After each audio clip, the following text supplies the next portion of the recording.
Okay, welcome, and thank you for joining us for today's event, Intersections, a conversation on layered identities, equity, and leadership. My name is Gabe Bolio, and I'm a member of the Career Programs team here in the Office of Alumni Relations.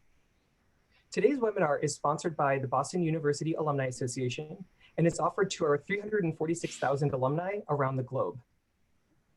Before we begin, I'd like to welcome the many members of our BU community who are tuning in today, from places like Mumbai and Dubai to Bremen, Germany, Hoover River, Oregon, Oakland, Sacramento, and Glendale, California, Phoenix, Arizona, Houston and Plano, Texas, Iowa City, Iowa, and Columbus, Ohio, to spots like Fort Lauderdale, Florida, Greenbelt, Maryland, Philly, and Brooklyn.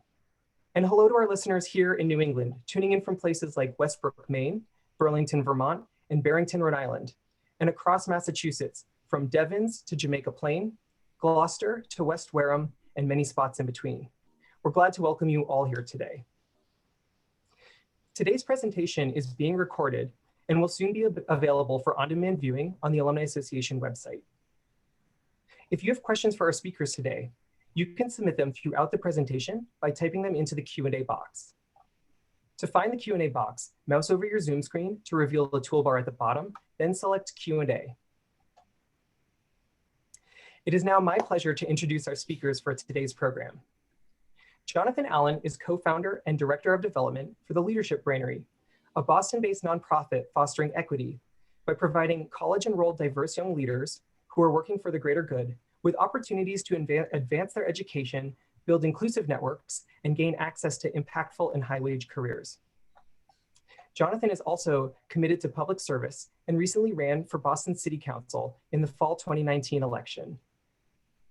In response to the pandemic, Jonathan worked at Partners in Health as a supervisor on the Community Contact Tracing Collaborative, working to stop the spread of COVID-19 throughout the Commonwealth of Massachusetts, through which he helped develop protocols and train teams for equitable data collection. Sasha George is an enforcement counsel at the U.S. Environmental Protection Agency's New England Office of Regional Counsel, primarily focusing on Clean Air Act enforcement, hazardous waste counseling, civil rights counseling, and environmental justice counseling. There, she also fills the role as the region's Black Employment Program Manager, the EPA's National Black Employment Program Legal Review Committee Chair, and is an integral part of the region's Environmental Justice Task Force. Sasha currently sits on BU Law's Young Alumni Council as co-chair of the Public Interest Committee and is an ambassador alum for Black Millennials for Flint. I'm just gonna stop sharing my screen here. So Jonathan and Sasha, it is a pleasure to welcome you both here today. And now I turn the floor over to you. Well, thank you so much, Gabe, for having us, for inviting us to be a part of this conversation. Sasha, hey to you, my sister. Hi, Jonathan. It's always very wonderful to see you. Likewise. And thank you, Gabe, so much for the very kind introduction and thoughtful introduction. I believe there's a little bit more both of us could add. I'll just quickly add for myself that in addition to what Gabe mentioned, I'm also not native to these lands. My parents are from native to lands in Western Africa and the Caribbean, specifically native to the Jedi Arawak people, also known as the Taino people. And I was born and raised in the Bronx, which is lands of the Wiccagestic people. And I identify as pansexual, cis, and queer. And I use she, ella pronouns. And I'll hand it over to you, Jonathan, if you wanted to add anything about yourself. Incredible. I talk about intersectionality for sure. I will say, hello to everybody again. I am Jonathan Allen. I'm originally from Lufkin, Texas, a little small town right outside of Houston, about an hour and a half outside of Houston, Texas, and grew up in Dallas. As soon as I got to elementary school, my parents separated when I was a little younger. And so my brother, myself, and my mother, we went up to Dallas. My father went to Louisiana. And after elementary and middle school, moved to Louisiana. My father had gotten into a horrible car accident and was disabled. And so I moved to Louisiana when I was in high school. So I spent high school there, went to undergrad at Grambling State University, which is a HBCU, a historically Black college and university in North Louisiana. And really, I'm a Southern guy, if you cannot tell by my accent. And, that is a very important part of my identity and who I am and how I've journeyed life, even to this point. Now I'm here in Boston, and it is a different place, and learning a lot, and really looking forward to this conversation as we talk about layered identities, and the different paths that we've taken, not only to be where we are today, but certainly to evolve into the human beings that we feel we've been put on this earth to be. Mm. Yeah, you just reminded me, my accent might also come out. So I mentioned that I'm from the lands of the Wickagesig people, also known as the South Bronx. So we might have very, very combo. That's great. This is so good. I'm really excited about this conversation, and everyone who's here today. You signed up because something sparked your attention, either about the title, layered identities, in this conversation about equity and intersectionality and leadership. You may be someone who identifies intersectionally. You may, that may be why you were compelled. You may be someone who's really interested in figuring out how you can be more anti-racist, and help deconstruct systems of oppression. And certainly, that's a part of this conversation. So Sasha and I are really excited about, the ins and outs of what this conversation entails. And please know this is just a launching pad, because certainly this should be something that each of us are delving in more and more in our personal time and in our lives, being more intentional than ever, to think about how we could be more aware and conscious of our layered identities and the way that we intersect and navigate and interact in the world. And engage other people, with ultimately an effort to make this place a more equitable and just society where we can all live and thrive. So Sasha, where do we start? You want to talk about intersectionality from a term base, from just an origin standpoint at first? Well, yeah, I want to acknowledge first the importance of what you said. I think this is true for you too, because Jonathan, we've had a lot of these conversations since the moment I met you. I think for me, it's a continuous learning and a continuous practice to build on how I am confronting my own anti-Blackness and the homophobia or the transphobia I was raised with, and also how white supremacy has both impacted me, but how there are parts of my identity where I carry values that still uphold white supremacy. Mm-hmm. So I think it's very important for us to always participate in the space, acknowledging that. So I appreciate you sharing that. And I'm down to start with talking about what intersectionality means for us. Yeah, it's interesting. I don't know if there's a translation for that in Spanish, interseccionalidad. I don't know. But yeah, we could talk about what it means to us if that works for you, Jonathan. That's great. That's great. And I think a good place, even in some of the conversations we had preparing for this talk today, and conversation, was one highlighting the etymology, the origins of intersectionality, the who coined it, which was Kimberly Crenshaw, who's a Harvard law professor and coined it in 1989, which was not that long ago. And it is a term that, is controversial in some spaces, and we can talk about why as we continue to go on. But I'll note that she describes intersectionality as how race, class, gender, and other individual characteristics intersect with one another and overlap. I'll say it again, how race, class, gender, and other individual characteristics intersect with one another and overlap. That's intersectionality. And so I think, how about we just take a moment, just 30 seconds, everybody, to pause and think about the different ways in which race, class, gender, and other individual characteristics intersect in your life and overlap. Let's take 30 seconds to think about that.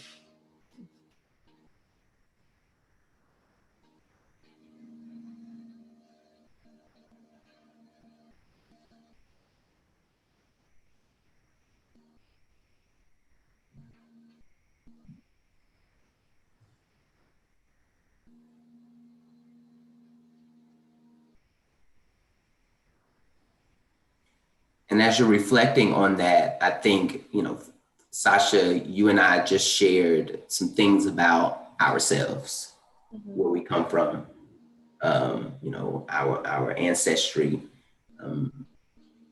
our interests. Gabe introduced us and talked a little bit about our backgrounds in law and policy and politics, and the nonprofit philanthropic space as well. Those are aspects of our identity for sure. What are some other things about us? I love that you asked that. So, and it's important to ask because especially as Black people, I feel like, for me at least, I feel very tokenized, and sometimes my identities are simplified to something that's more like digestible, like, oh, you're Black and Latina, okay, I got those two. Or, oh, you're Black and queer, okay, I got those two. But it's like, there are other things about me too. Like, I consider myself to be a creator. I have been commissioned for paintings, and I also perform music. I have a background in classical music and also jazz music. And I rock climb both outside and indoors. So yeah, that part of me that is very much excited and replenished energy-wise by attempting to or successfully creating something that brings me joy is a big part of my identity as well. That's amazing. And, I would like to say I'm a creative. I like to create. I love to sing. It is and dance. Those are like two of my, I guess, talents, I would say, but certainly things that I really love to do. And that's certainly an aspect of my identity and my personality. Sometimes when I'm talking, I'm really dancing inside. I just saw a question someone raised, Frederick Augustine asked, about age. Where does age intersect? I mean, and that's a very valid point. That is a part of our characteristic. I am 30 years old as of November 7th, a few weeks ago. So that's a part of my identity, part of how I navigate the world, certainly now and always will be. When I get older, that will be, from that vantage point, will be the way that I navigate the world. So age is absolutely a part of it and a part of the system that we'll talk more about. Yeah, I think I'm very privileged right now in my age. I just turned 28. And a little known fact about me is that I went to school very early. I started kindergarten at the age of 3. And then I went straight through undergrad and grad school. So I turned 21 in law school. And age has always played a very big factor in the way I relate to my peers, to potential lovers, to people that inspire me, that I'm trying to connect to. Because the minute that fact is known, there are a lot of assumptions made about me. Even though in terms of ageism, I'm in a position of privilege because I'm, within an age category that's given a lot of value and treatment problematically in our current society. So yeah, I think ageism and ableism, and also the fact that I'm lighter skinned. I identify as a lighter skinned Black woman. And right now at EPA, and also in my past job at Earth Justice, which is a very large environmental litigation nonprofit, I was the only Black litigator who was also Latina. And in all instances, the very few other Black litigators tended to be very lighter. And that's a really important point, particularly, I know we're talking about intersectionality, and I know that this is the LGBTQ plus BU alumni group. And but I really think as we continue to have this conversation, intersectionality is important here, because oftentimes, even as members of the LGBTQ plus community, our other identities and the way that we intersect also take their place. And I'll say this because oftentimes I struggle with being a gay man and being a Black man, because I interact and encounter challenges as a result of both of those identities in different ways, with different people. And sometimes, even as a gay man, I feel that my Blackness takes precedent. Because before you see or know that I'm gay, you see I'm Black. Yeah. And so it's been a really interesting aspect of my journey. Yeah, I think both of us identify as cis, last time we spoke at least. And I think that for me, I'm not visibly queer. So there is something there about always having to be coming out because people make assumptions very quickly about me, even when I do state that I'm queer. But also in addition to that, the first thing people see is this Black woman. And the first thing people see when they hear me speak Spanish is, oh, this is a Latina person or Latinx person. I did see a question on the chat, and I appreciate the question. It's from a Latina individual from Cambridge, Marion. I just do want to acknowledge that Hispanic is not a race, it's an ethnicity. And I think that there are very distinct challenges that you're speaking to in regards of all of these identities and how they're layered one on top of the other, intentionally, in my opinion, by white supremacy. And us as Latinx people, specifically if you identify as a queer Latinx people like I do, trying to figure out how the intentional ways our version of white supremacy, which came from the French, the Spanish, the Portuguese, etc., meant to not provide language for us to empower ourselves. And I'll just quickly say, I know I can tell, Jonathan, your wheels are turning and you want to jump in. I'm with you. I'll just quickly say that Keep going. for me, it's extremely important. It's been an important journey for me to understand that I'm not Black and Latina or Black or Latina. I'm not half Black, half Latina. Both sides of my family happen to be African descendant and Indigenous descendant. But even if that were not the case, I present as a Black person, a Black individual in this world, in different ways than Black non-binary people, Black trans people, Black gay people, Black lesbians do, but in some similar ways as well. And that's some of the things I think, Jonathan, you're alluding to. In addition to that, there's a cultural aspect about my African and Indigenous roots and their relationship to white supremacy on other lands. I am not currently on. I'm in Cambridge right now. And, and those are two different things. And even when I think about my ethnicity, I don't have the same relationship to white supremacy as a white Latinx or even a queer white Latinx. And so I just want us to be very intentional when we talk about Blackness, that we do not exclude Black Asians or Black Latinx people or Black Indigenous people, because we are out there and we exist. And we have for a long time been on these lands, because unfortunately we were brought here against our will a very long time ago. But yes. That's so important. That is so important. And for many educating people who have not been exposed to other Black people. I often talk about my experience at Grambling State University, which I mentioned is a historically Black college and university. And oftentimes people who think about HBCUs automatically assume that all of the Black people that are at the HBCU are the same.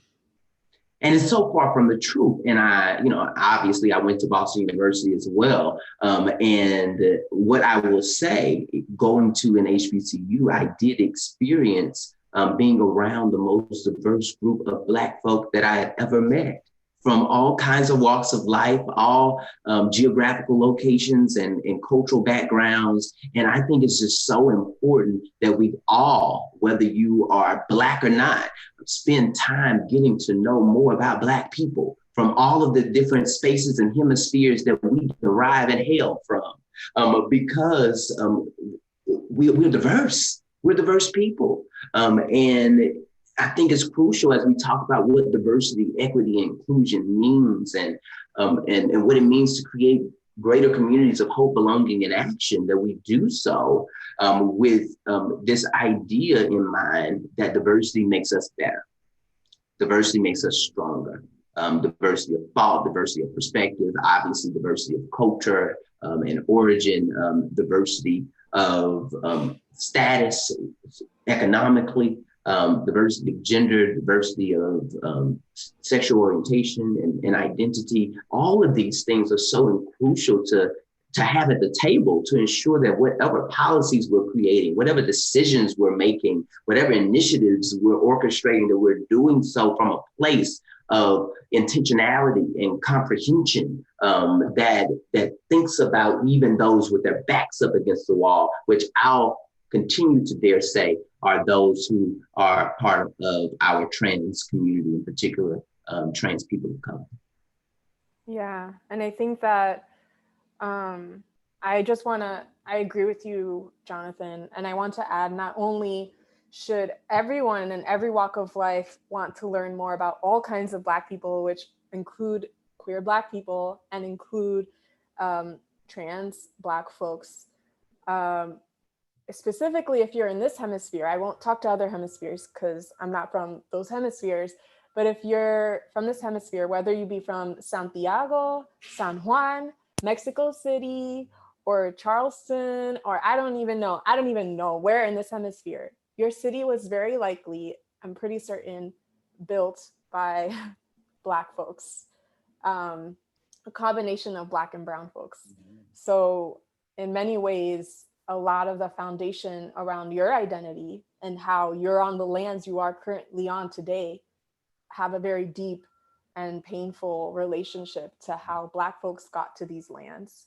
Exactly. So especially if you're Latinx, any part in that part of this hemisphere, I think you owe it to the populations of negros and negras and morenos and morenas and morenix to learn where those communities are today and what their history from their perspective is like.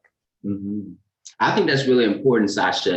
And for those, again, who have had the opportunity to read Sasha's bio, who heard the intro from Gabe, I think that the work that you're doing, Sasha, around environmentalism, around environmental justice, is another outgrowth of this conversation around intersectionality, but kind of even a lead into the necessary conversation about how systems play and influence not only intersectionality, but the way that all of us navigate the world. And I think it's really important because oftentimes we label and try and describe the forces that we are up against based on personal or individualistic terms, and even this is a challenge that we often experience with trying to describe and talk about racism, trying to describe and talk about sexism, trying to describe and talk about homophobia.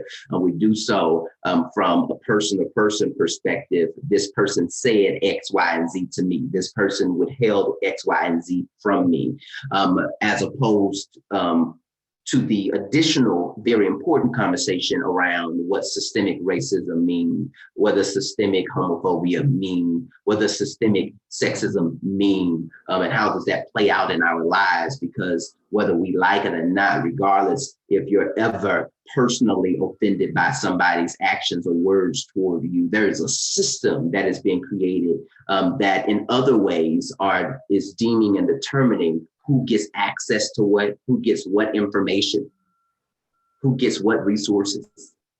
And all of that is impacting our lives based on our intersectionality. Which, Sasha, you spend a lot of time, as we mentioned, talking about environmentalism. And I think that is a great example and place for us to spend some time illustrating how intersectionality from an environmental justice standpoint intersects with the system. Yes, I think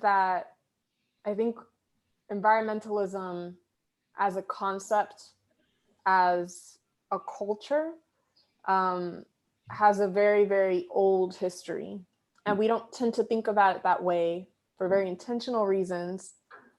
And I should say at this point that I'm speaking on behalf of myself. I'm not speaking on behalf of EPA, the US federal government, or my former employer, Earth Justice.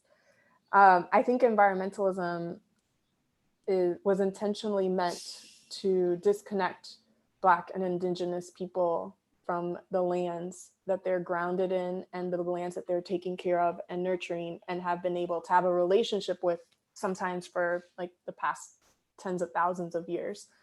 And the way we think about environmentalism in college, or in like a course you take, or an intro to enviro law, not thinking about any current professor specifically at the EU law, but it tends to start around 1970s because these white folks wanted to start some form of activism around saving polar bears and all these different animals that don't live where they live.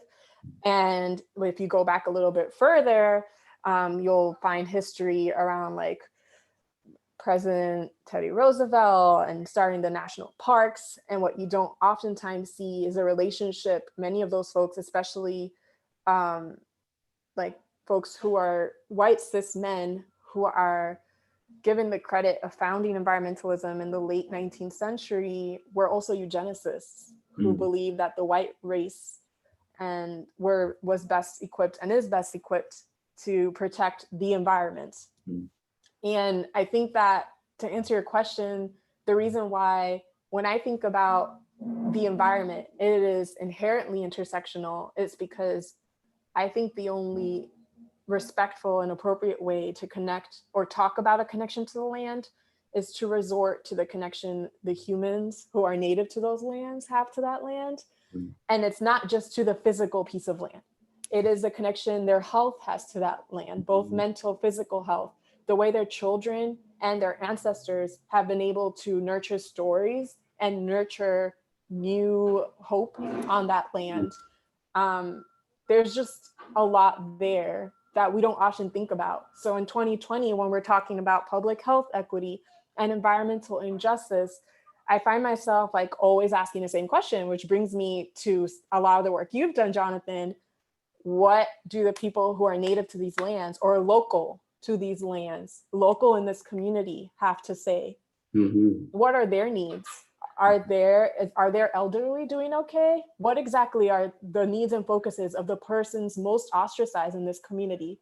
And oftentimes that includes thinking about trans and non-binary people and whether they're included in the form of activism that might be present in like environmental activism. Anyways, I'll stop there. That's so important. And I want to say this, so I realize that it's 2:30. So there was a question that someone raised about how they can keep in contact with us. And so I definitely want to encourage all of you to connect with us on LinkedIn. If you are on LinkedIn, certainly connect with us there. And I believe there are emails, and maybe Gabe will send out a follow-up email of some sort to those who've attended with contact information on how to reach us. Hopefully, Gabe, we can make that happen. I'm committing you to stuff without getting your commitment ahead of time, but I think we should make that happen. He said, sure can. All right. So Gabe will follow up with that information so people can stay in contact with us. And I think, Sasha, you talk about the land and it's being more than just the physical land. And my background, at 11 years old, I started preaching. I grew up as a childhood preacher. I was licensed at age 14. I was ordained at age 20, and then went to get my master's of theological studies from Southern Methodist University in Dallas before coming to law school. And so a lot that I think about is around spirituality.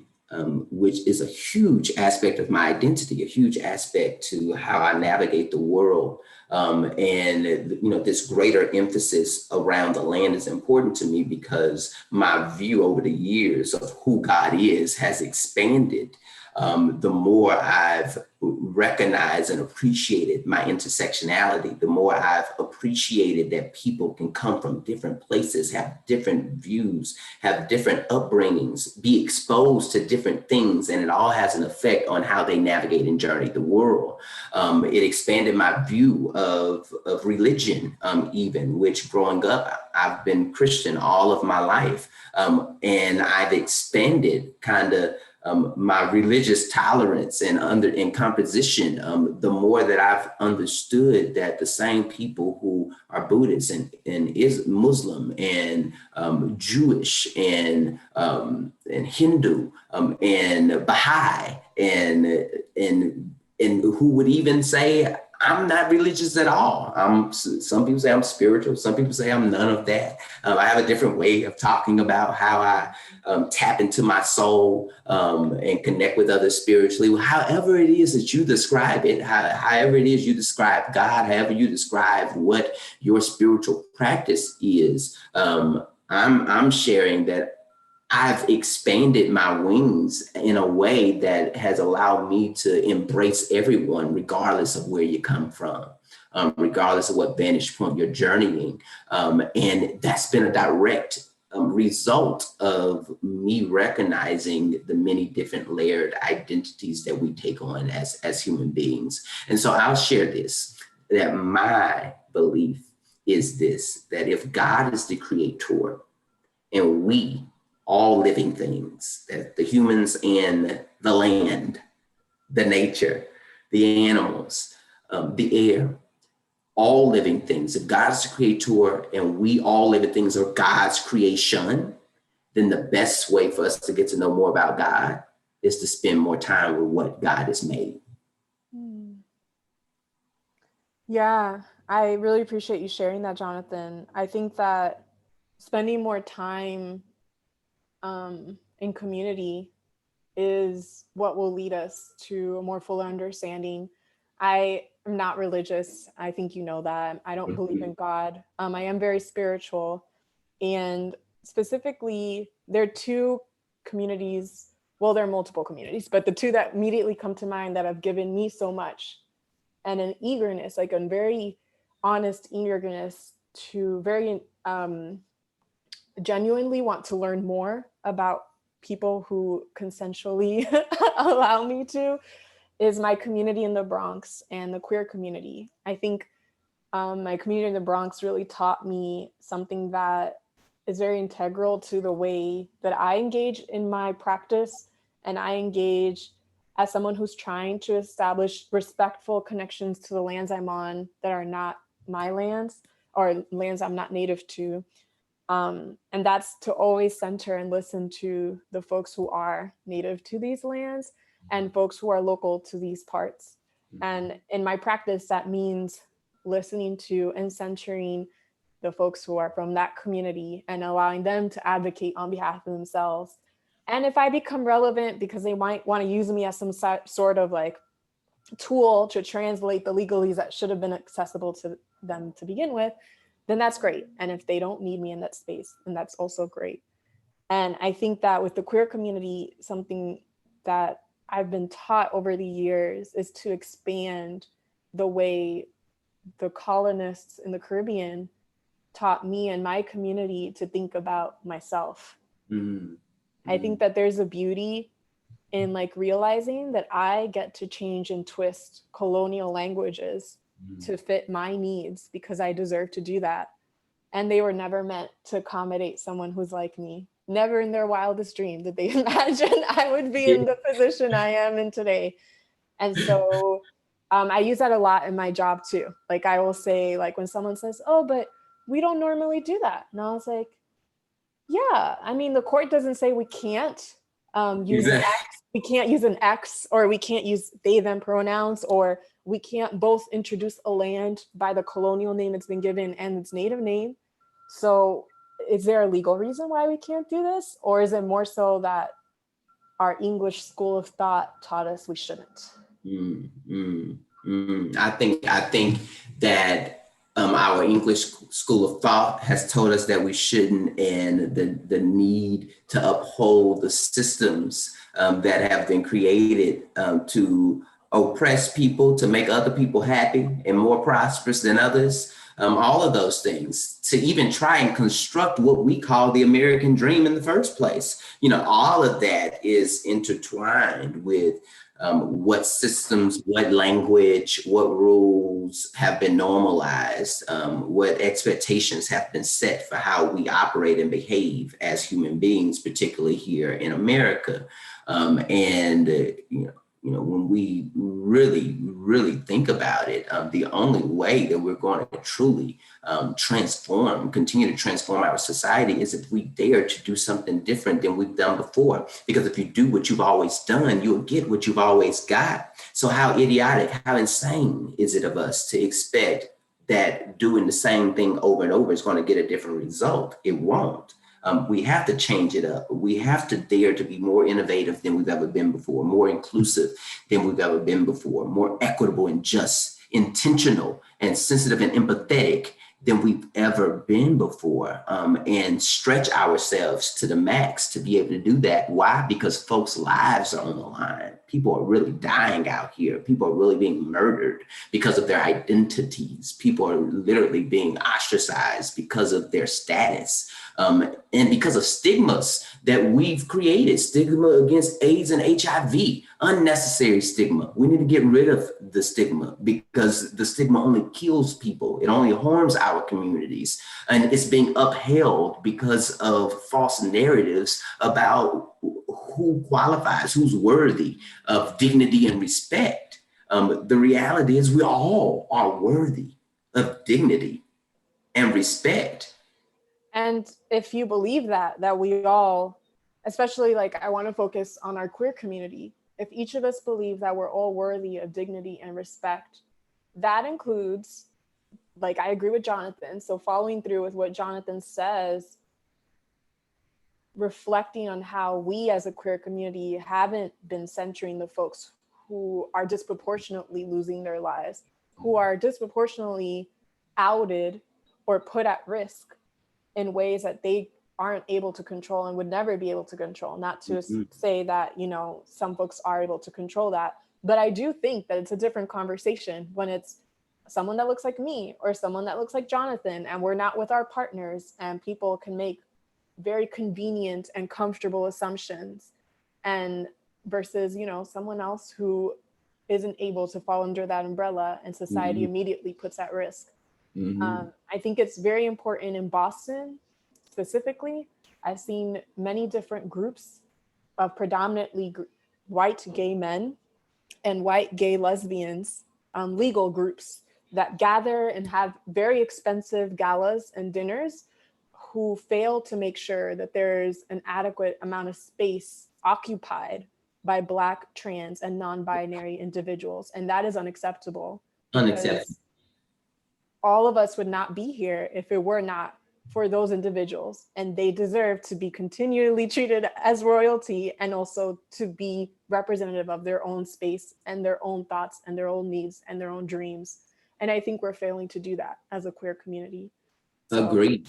And talk about it, Sasha, just from this point of we wouldn't be here if not for. I mean, when we think about the Stonewall and you know the emergence of the LGBTQ equality movement, you know, Black queer folk, trans folk were at the forefront, were the ones, as usual, putting their bodies on the line for fairness, for dignity and respect, for equal opportunity.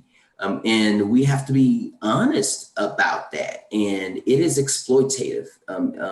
It is downright rude and oppressive and suppressive for us to continue to allow communities of color to bear the brunt and bear the responsibility of both our liberation and bear the disproportionate disadvantage that these systems have us in. We really, as an LGBTQ plus community, we need to shake it up. We need to get together like we never have before, be honest, have these honest conversations about what's really happening. And my challenge even to our white LGBTQ plus community, that there has to be a committed effort to being anti-racist. Has to be a committed effort. You got to be anti-racist. you have to take on that mandate to step into these places where our systems operate and are upheld, and ensure that we are implementing new laws and policies that are equitable, inclusive, intersectional, that we are bringing forth conversations, stirring conversations, not only in the workplace, but at home. Come on now, at home with the people that we love the most, with the people that we also tend to be the most afraid to challenge at times. We have to take this as a mandate and a responsibility, even in those spaces, to really expose and educate our families and encourage our families to take on this mandate of responsibility for forging communities of hope, belonging, and action. And I'll just add, last thing I'll say before we start listening to some more questions, if folks have some. I very, very firmly believe and know that you cannot be pro-queer and you cannot be proud of queerness if you are not anti-racist. That is just not, I don't think that's just my truth. I think that's all of our truth as a community. And that goes back to the multiple intersectional identities within the queer community, and the mere fact that we would not be here if it were not for those intersectional beings that graced us with so much power and pride.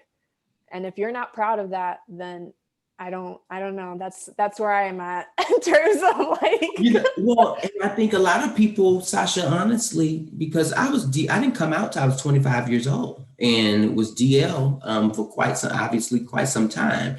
And that's not unlike many people. We have, I tell people all the time, we're sleeping on the DL community. They're out there in large numbers, and they are indeed a part of this community, but in many ways have been traumatized by the oppressive systems that we're living in, and have been taught not to love themselves. And so we have a lot of work to do to continue to uplift our community, to love ourselves, to know ourselves and embrace ourselves. And, with that in mind, I just think it's really important that we continue to, lift up, those who are still struggling to find themselves and find their way. Mm-hmm. Because it is a challenge, and certainly many of our young people, which I'm very proud of, that gives me hope. Our young people, who I believe are more inclusive than any generation that's come before them. Yeah, I've also been very proud of older folks who have done a lot of processing and work to relearn how to love. That's been a very recent, touching thing that I've experienced in the past few months. But that's so powerful. You're right. Yeah, but I agree. Okay, so we do have some questions. I see one question. It says, how do y'all differentiate using your identities to inform and further your work versus falling into the trap of identity politics? I can give a quick answer on that. Something I think about a lot. And it's come up at work because I'm also the Black Employment Program Manager at work, which means that I'm oftentimes in a position of advocacy or consulting where I'm talking continuously about race. And I don't think that a lot of these identities are completely separable. I think that oftentimes I'm in a position where I'm either talking about my own story or supporting someone else speaking on their own behalf, and multiple identities overlap. And it's hard to distinguish what exactly is causing what. To answer your question, I usually just say, is it relevant? You have an individual in front of you who is willing to disclose these different identities. They're intersectional, they overlap, they have relationships to ageism, homophobia, albinism, colorism, you name it. All of those are unlawful under different federal statutes at my workplace. So the real question is, we don't really have to fully dissect and understand what is the exact beginning and end of each of these. I don't fully believe there is a beginning or end. What we should be focusing on is centering this person making sure they feel safe and like their voice feels valid, which oftentimes I have yet to be in a situation where like I or someone else with intersectional identities feels safe and feels validated when they're trying to advocate for themselves. So yeah, oftentimes I just kind of like I kind of like I try and steer the conversation elsewhere. I'm just like, that's not, I don't think that's relevant. I think that if you're either in a position of HR or you're in community or you're a general counsel for someone and you're trying to figure out which identity plays what role, at the end of the day, you're really asking how that person is doing, what they need to be okay. Exactly. And I think that, even from the experience of running for office, identity politics really shows up, in that space. And I think that it's interesting and it can be a bit complex. I mean, you, on one hand, you do have, your identity, and when you are running for office, when you are in office, your identity is something you can't really throw away. And so it does become a part of your pitch. It becomes a part of your campaign. It becomes a part of your message, and rightfully so. I think the trap piece of it is when we use our identity as necessarily the bait and in primary substance of why you should be, for example, vote for me because I'm Black. Like, that's not, I think, that's not an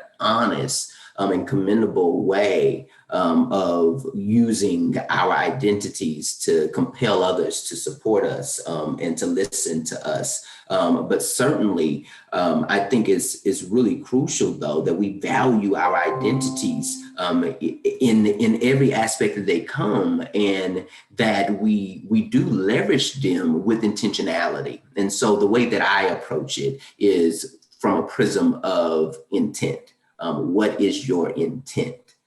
If your intent is to raise awareness around your identity and how it influences the way that you make decisions and navigate the world, if the intent is to raise awareness around the experiences that you have as a person of layered and differing identities, and calling those specific aspects of your identity out for people, I think that is an important use of engaging the community around your identity. But to use identity to exploit and gain what I would call external power, I think that that is not honest, and that's not having the most pure intent and efforts of using your identity.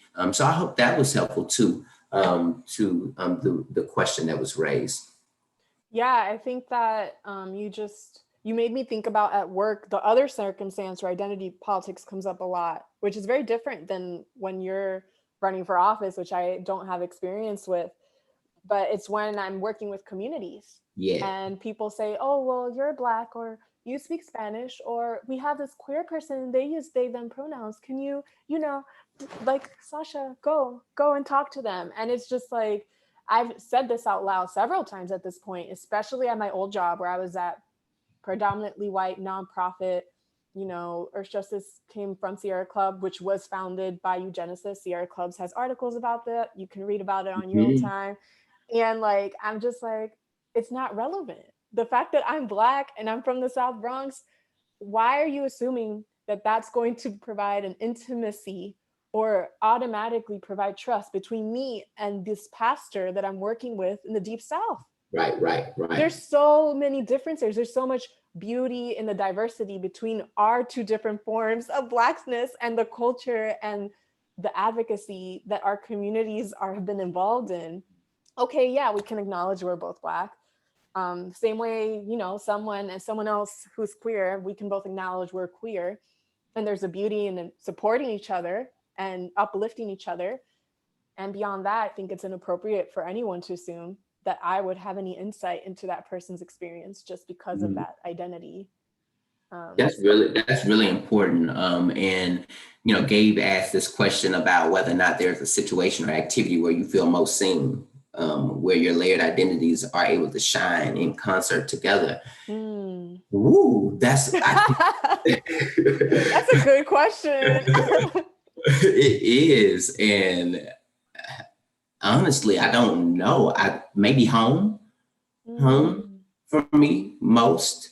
I mean, it's probably the most place where I feel in the work that we're doing at the Leadership Brainery. Again, this is my organization that we've created from the ground up and have created and influenced what the culture is, and it set the tone for equity, inclusion, belonging, action, hope. But when I leave home and when I leave the Leadership Brainery, I don't know if there's any other space that I feel as if my identities are able to shine in concert together. I think for me, it's music. I think that for me, like, there's such a painful and rich relationship I've had to music and my ancestors have had to music. And I think there's so much I carry with me. I'm like a very emotional musician. So I tend to like carry a lot and process a lot as I'm playing or singing or writing music. Mm-hmm. And so it's an interesting space where, sure, there's identity politics that can be brought into it. But I think that when I produce something or I make something my own, it feels like all of my identities are kind of coming together to show you who Sasha is. Like, this is me in a totality. You can't, you just had to say that, didn't you? You can't just Beyonce fans out there. you can't just dissect like one little part of the music. It's like you're listening to the totality of it, and that's me. I made that, and it's coming to you in its totality. So anyway, that's amazing, and I'm glad that you broadened kind of the perspective on that question. Because my mind went immediately to where, and not when. And I think that's important because it makes me feel like, is it possible for where to be when, or for when to be where? Can time be a space? Can time itself be a space? And I know part of the other question was an activity that makes you feel most seen as well, which, for me is, as I mentioned earlier, singing and dancing. But speaking is what I would call like my superpower. That's what I've been doing since I was a little kid as well, and have a lot of experience with. And I feel when I am declaring goodness to others, uplifting others, that I'm able to shine more fully as who I am. And I think there's additional, what's this last question that we have here? And what are some of our intersectional role models? I have many, many intersectional role models. Someone who immediately comes to mind, well, I have two people who come to mind. One is environmental racism activist out of Colombia, called Francia Marquez. She's a Black Colombian, and I'm not sure whether she's queer or not. But I've had the privilege of meeting her in person, and she's the kind of activist and advocate I aspire to be as an attorney, but also as a Black femme, a Black woman. I think that there's a lot that's grounded in the way that she speaks to equity and access to equity.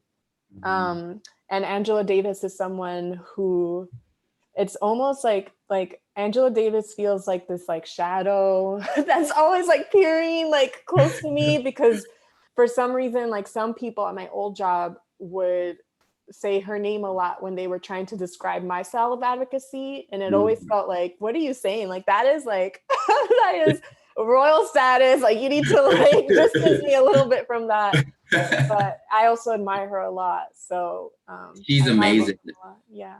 She's amazing, and I'll add Polly Murray, who is totally intersectional from many angles. And for me, not only as a woman, of color, but as a queer woman of color, as a clergy. Even she was a clergy. She went to law school at Howard University and was, as a student, very instrumental in creating some of the initial research and argumentation to supplement Brown v. Board of Education. And really, she honed in on this separate but equal clause that was continuing to uphold segregation. And it was, her findings and her arguments, even that Justice Marshall, when arguing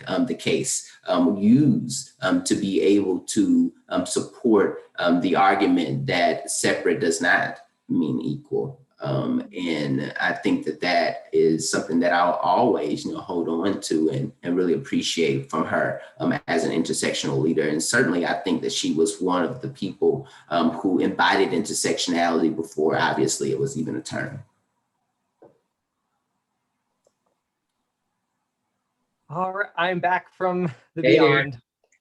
That was really wonderful. I want to thank you both, Sasha and Jonathan, for your energy, your openness, and your insights, and for sharing this hour with us this afternoon. So incredible. Thank you so much.